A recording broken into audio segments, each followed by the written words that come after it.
pour ce matin dans Service Public Actualité, on s'intéresse à l'emploi, plus précisément aux qualifications professionnelles qui offrent peut-être plus de chances de décrocher un emploi. Et pour nous accompagner, nous avons le plaisir de recevoir ce matin le directeur général, Mohamed Tahar Chalel, directeur de l'Agence nationale de l'emploi. Bonjour Monsieur Chalel, merci d'être en direct avec nous ce matin. Bonjour à tous les auditeurs de la chaîne 3. Alors la question qu'on s'est posée, et on va écouter, vous connaissez le principe, vous êtes un habitué de l'émission, Monsieur Mokhtar Chalel.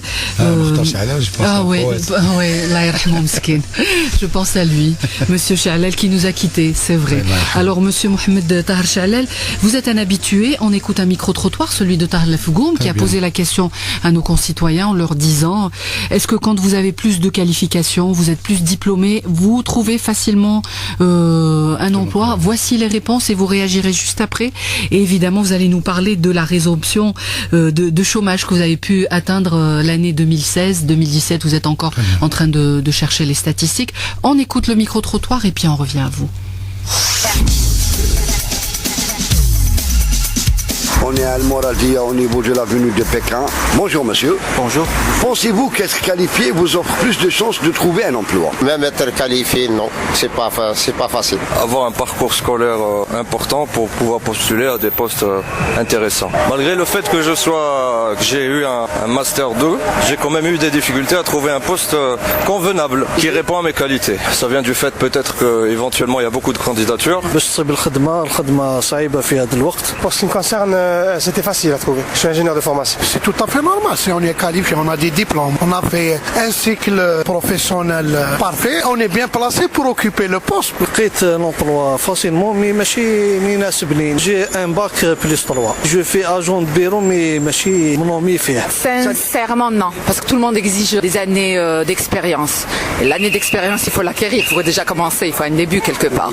Et puis après, moi je pense qu'il faut faciliter déjà l'accès aux nouveaux jeunes qui commencent à chercher du boulot, à les former, à les mettre en polyvalence ou un truc comme ça. Je suis diplômée dans ce sens. J'ai travaillé déjà dans une autre filiale carrément que mon diplôme. Et puis je me suis rabattue vers ma licence, mon orientation d'origine. Alhamdoulilah, oui, je pense, oui. J'ai fait des études, j'ai fait un cycle très professionnel et maintenant j'occupe le poste qu'il faut. Pas facilement, non. C'est comme tout emploi. Il faut courir, il faut chercher, il faut prospecter, on ne trouve pas comme ça facilement un travail. Si on est qualifié, ça veut dire qu'on a plus de compétences. Donc on est habilité à trouver un job. La façon de présenter les choses convenablement, on peut paraître important et intéressant. Service Public, le magazine de société d'Alger 3.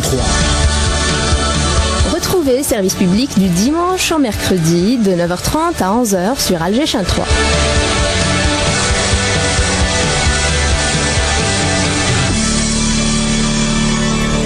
Nous écoutons à l'instant le micro-trottoir de Tahar Lafgoum qui a posé la question donc à nombreux d'entre vous qu'il a rencontrés dans les rues. Évidemment, les réponses autour de avoir plus de qualifications ouvre plus de portes.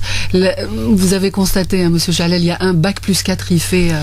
pas un bac plus 4, un bac plus 3. Mais je vais commencer déjà par l'auditeur. Je remercie tous les auditeurs. Je commence par celui qui n'est pas tout à fait d'accord avec le fait que quand on a une qualification solide, on trouve facilement de l'emploi et on s'insère rapidement dans le milieu professionnel.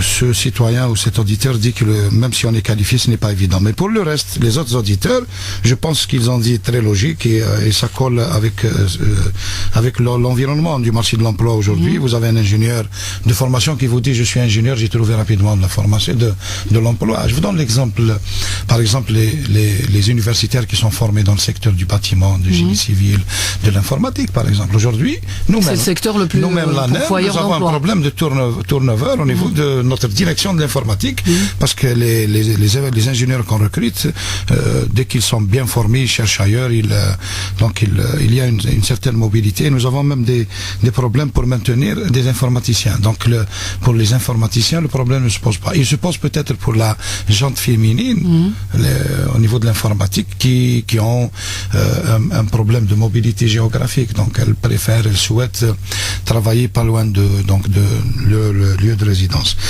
Pour le bac plus 3, je pense que c'est bac madame, bac plus 1, plus 2, plus 3. C'est des citoyens, il faut le dire franchement, ils sont à mi-chemin.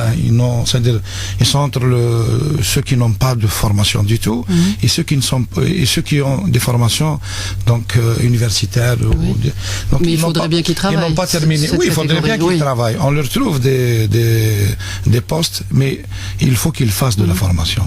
Parce que Bac plus 2, ça veut dire qu'on a entamé des études et qu'on ne les a pas terminées. Il y a Bac plus 2 pour... C'est une licence Bac plus 2. Non, vous avez Bac plus 3. Non, mais quand on dit Bac plus 2 plus 3, c'est des citoyens qui n'ont pas terminé les études. Sinon, on aurait donc entendre l'auditeur dire TS ou bien DUA. Donc il y a des cycles courts, technicien supérieur ou DUA, qui durent 2 ans, 2 ans et demi, 3 ans. Donc quand on entend un citoyen parler de Bac plus 1, plus 2, ça veut dire qu'il a entamé des études universitaires qu'il n'a pas terminées. Donc il est à mi-chemin. Et qui veut peut-être intégrer le monde du travail. Comme agent de bureau. Donc on leur conseille de suivre une formation. On le conseille même pour les universitaires qui ont des formations qui ne sont pas adéquates avec la demande du marché. Et il y a beaucoup de jeunes universitaires aujourd'hui qui font d'autres formations. Je vous donne quelques exemples. La dernière fois, j'étais en train de parler avec une directrice d'un centre de formation professionnelle à Boumerdès, dans le de Boumerdès, et elle me dit que parmi les étudiants, donc les apprenants, ceux qui font des formations au niveau du centre de formation professionnelle, il y a des universitaires qui viennent faire de la plomberie, de l'électricité, bâtiment, et ça leur permettra de créer des entreprises dans le cas de l'ANSES, dans le cas de la CNAC, et d'avoir des formations de base. Ils vont faire de très bons managers d'entreprise, de très bons capitaines d'industrie. Je continue juste à réagir. Il y a aussi une dame qui a parlé des employeurs qui exigent de l'expérience et qu'elle demande à ce qu'on facilite aux jeunes l'accès au marché. Il y a des dispositifs pour. Nous avons le DIP, il est créé pour ça. Et le dispositif ça s'appelle d'aide à l'insertion professionnelle. Donc c'est une façon de donner une occasion donc aux citoyens d'aller pour la première fois sur le marché de l'emploi, d'acquérir l'expérience qui est recherchée par les employeurs. Et ce qui est bien maintenant dans ce dispositif aujourd'hui, c'est qu'il est orienté à 97% sur le secteur économique et nous avons donc une absorption importante de la demande au niveau du secteur économique.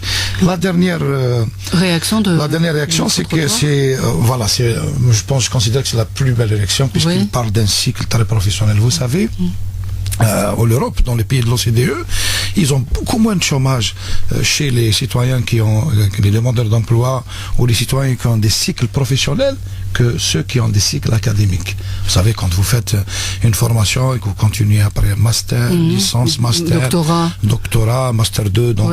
Après, ils sont tellement qualifiés qu'on a du mal à les insérer. Mais parce qu'ils sont dans la voie académique. Par contre, ceux qui sont dans la voie professionnelle, et j'ai discuté avec beaucoup de responsables d'université, des enseignants universitaires, ils vous disent, et il faut qu'on le dise aussi, puisque nous sommes dans une émission de service public, les jeunes ne sont pas très portés sur le cycle professionnel. Ils préfèrent toujours le cycle académique. Donc, c'est pour ça qu'il faudrait changer cette vision. La dernière personne qui a parlé de ça, elle a dit tout simplement, facilement, même dans sa voix, on voit qu'elle est sereine. Elle dit, je pense que c'est un jeune homme, il a dit, j'ai fait un cycle très professionnel. Il a ajouté très professionnel, donc très technique, et il a trouvé de l'emploi facilement.